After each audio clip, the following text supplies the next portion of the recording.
Christopher Columbus spent decades in agonising pain that ultimately led to his demise. Doctors attributed his death to gout, but modern historians now suggest a more disturbing cause for his death. Columbus has a legacy full of the highs and lows of over 500 years of history, yet for all his fame and infamy, few people still know the whole story, or just how dark it gets. Born in 1451 to Genoese wool weaver Domenico Colombo, from what historians can tell, Christopher Columbus had a standard upbringing for a merchant's son in the Republic of Genoa. Nonetheless, he always had his eye on the next rung of the ladder. By the late 1470s, when he was still in his 20s, he was travelling around Europe trading for the wealthiest families in the Republic. In 1479, Columbus made an extremely advantageous alliance. He married Filipa Moniz Perestrello, the well-to-do daughter of a Portuguese Knight of the Order of Santiago. Through her father, Filipa even had connections to Prince John of Portugal and Prince Henry the Navigator. It was quite the rise for a merchant's son, but though Columbus was very aware of her social standing, he was also aware that she was past her prime at around 25 years old and that her widowed mother didn't have much money. Although Filipa gave him a son, Diego, soon after their marriage, Columbus wasn't around to watch the boy grow up. In the 1480s, he left their home and pushed his trading to the west coast of Africa, travelling as far as present-day Ghana to sell his wares. When he returned from his African adventures, he received chilling news. His wife Filipa, who wasn't yet 30, had died from an unknown cause. Never one to let a deal lie on the table, Columbus settled her affairs, got his money, and took his young son under his care. He was always looking for new ways to make his name, and in the early 1480s he had a novel idea. Europeans had long gotten rich using the Silk Road to trade with the East, but Columbus was convinced that going west, and by sea, was the best way to reach Asia. Recent sea expeditions taking an alternative route around Africa to Asia only hardened his resolve to get glory his way. Besides, he had other motives. Columbus was obsessed with gold and viewed his obsession as a kind of holy mission. As he wrote, he dreamed of getting gold in such quantity that the sovereigns will undertake and prepare to go conquer the Holy Sepulchre, and the explorer frequently talked of converting the entire world to Christianity. For Columbus, a sea-going Silk Road via the west was the best way to get both gold and acolytes. To go west, Columbus first had to convince a patron to fund his journey, and this meant coming up with a convincing plan for the expedition. This is where Columbus made his biggest mistake. Contrary to popular belief, people of Columbus's time were well aware that the Earth was round, and several relatively accurate calculations of the Earth's size had been around since antiquity. But Columbus tended toward the wrong theories, leading him to underestimate the Earth's size by a third in his proposals. When he presented the project to King John II of Portugal, the king's advisors immediately rejected it because his math was so clearly off. Even they understood that the true voyage to the Far East from the Western Passage would be far too long for any 15th century ship to take. Before long, no one wanted anything to do with Columbus's far-fetched plan, but this is where his cunning and persistence paid off. Around the same time as his rejection from the King of Portugal, Columbus also sought patronage from King Ferdinand of Aragon and Queen Isabella I of Castile. Unsurprisingly, their committee also dismissed the idea as silly, but the monarchs still gave Columbus a small allowance, keeping him on a kind of retainer, to prevent another kingdom from getting lucky on his wild bet. In 1487, Columbus was in Cordoba as part of his bid to convince Ferdinand and Isabella of his proposal. It's likely that during this time, Columbus, in his mid-30s, met the 20-year-old orphaned Beatriz Enriquez de Arana and took her as his mistress. A short time after their meeting, Beatriz gave birth to Columbus's illegitimate son, and Columbus somehow managed to turn this into a professional opportunity. After recognising the child as his own, Columbus named the baby Fernando, a transparent bid to get King Ferdinand on his side. In January of 1492, Columbus's moment finally came. Ferdinand and Isabella had been fighting an expensive conflict with the Moors on the Iberian Peninsula and had just conquered Granada, the last Muslim fortress in the area. Columbus understood that the monarchs would be both flush with victory and eager to gain an advantage over other European countries for trade with the East. Yet again, he presented Ferdinand and Isabella with his plans to travel west and bring back riches, and this time they took the leap. In April of 1492, they gave him full funding for the voyage and, should he succeed, a host of promises. Upon finding a passage, Columbus was to become the governor of any new lands Spain could claim, and was also entitled to a tenth of those lands' revenues.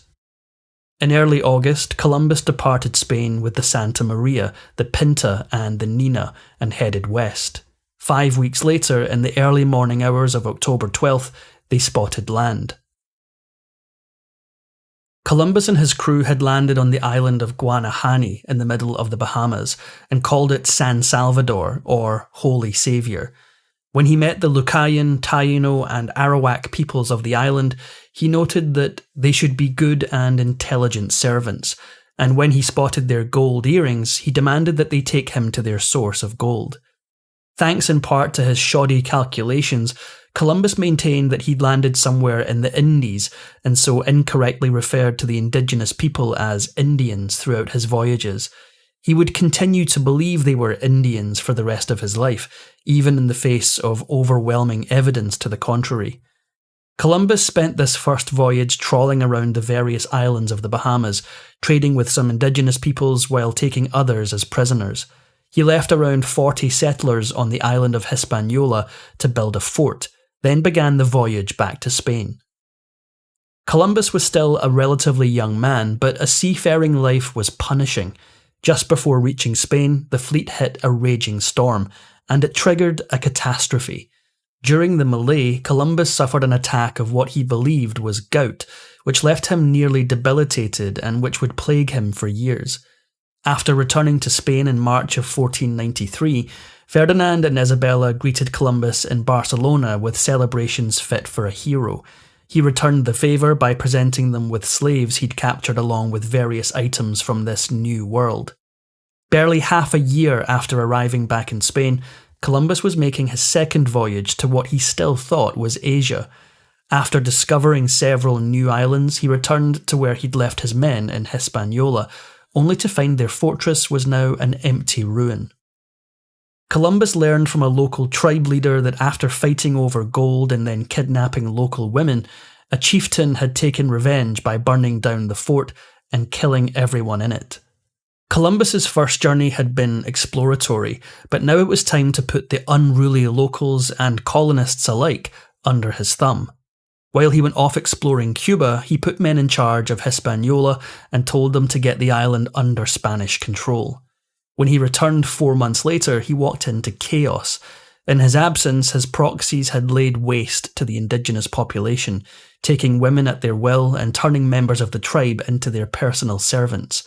In response, the indigenous people had risen up and killed some of the Spanish, and the two sides were now preparing for all-out war. Columbus took this as a sign to exert even more control, and he went full force into oppressing the indigenous population. Over the next years, Columbus oversaw a deluge of horrors. He would personally give indigenous women to his men, some of them girls aged 9 or 10. He was only a little kinder to the Spaniards who crossed him. He once ordered a woman's tongue cut out because she'd spoken ill of him and his family, and cut off a man's ears and nose for stealing corn. Columbus's power trip was in full swing. He returned to Spain in March of 1496, laden with gold and slaves. Once more, despite some brewing doubts about where exactly this new world was in Asia, he was greeted largely as a hero. Since his first attack of apparent gout, Columbus had begun to suffer from other worrying symptoms, including influenza-like fevers and, most alarmingly, bleeding from his eyes and periods of blindness. All the same, he crossed the ocean for a third time, desperate to bring the tribes in Hispaniola to heel. When Columbus returned to the island, he was met with a nasty surprise. Now it wasn't just the indigenous population chafing against him. Some of the settlers grew restless and rose up, angry that the wealth he'd promised them was nowhere to be found. In response, Columbus tried them for disobedience, hanging at least one of their leaders.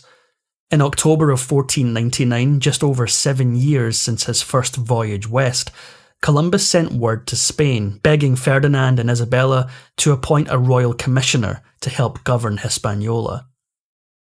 Columbus was doing such a poor job of governing in the New World that rumours had already reached the king and queen about his brutality and incompetence, and they sent envoy Francisco de Bobadilla immediately. When he landed in Santo Domingo, locals' testimony quickly confirmed that the rumours were true.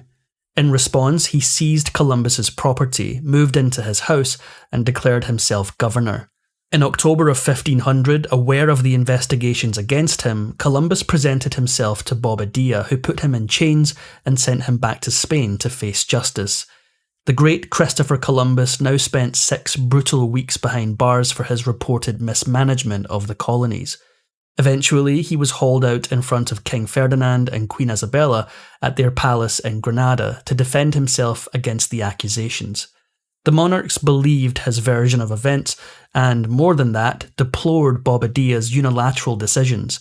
In practically just one meeting, they recalled Bobadilla from the colonies, restored Columbus's wealth and property, and most miraculous of all, agreed to fund a 4th voyage. In 1502, Columbus embarked on his final voyage west. While travelling around the islands, storms battered Columbus's ships. Finally, in June 1503, his fleet could go no further, and their damaged vessels washed up in Jamaica. Columbus anxiously sent out 2 of his men and a crew of indigenous people to paddle a canoe to Hispaniola for help.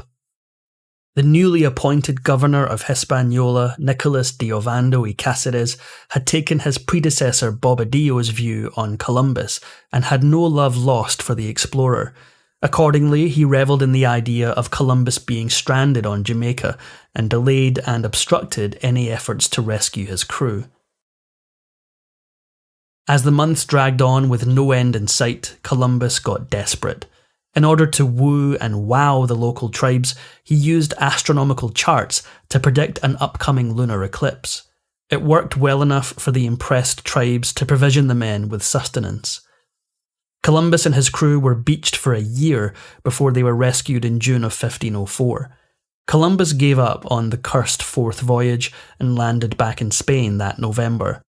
Soon after, he learned that the crown had betrayed him.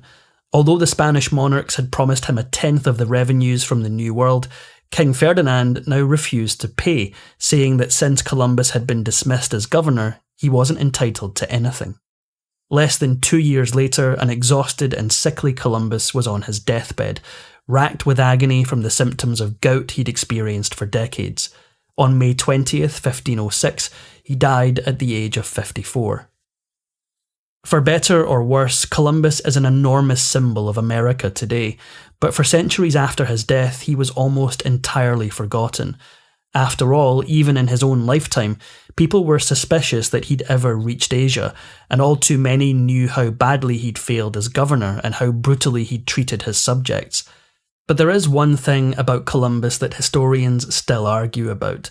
His bouts of illness were attributed to gout at the time, but modern historians suggest he likely suffered from reactive arthritis, which can cause similar symptoms, and which is contracted through intestinal bacterial infections or through STDs. Indeed, one historian believes they know exactly how Columbus got it. According to Frank Arnett, a rheumatologist who worked with historian Charles Merrill, Columbus likely contracted reactive arthritis from food poisoning on one of his many sea voyages, falling victim to poor sanitation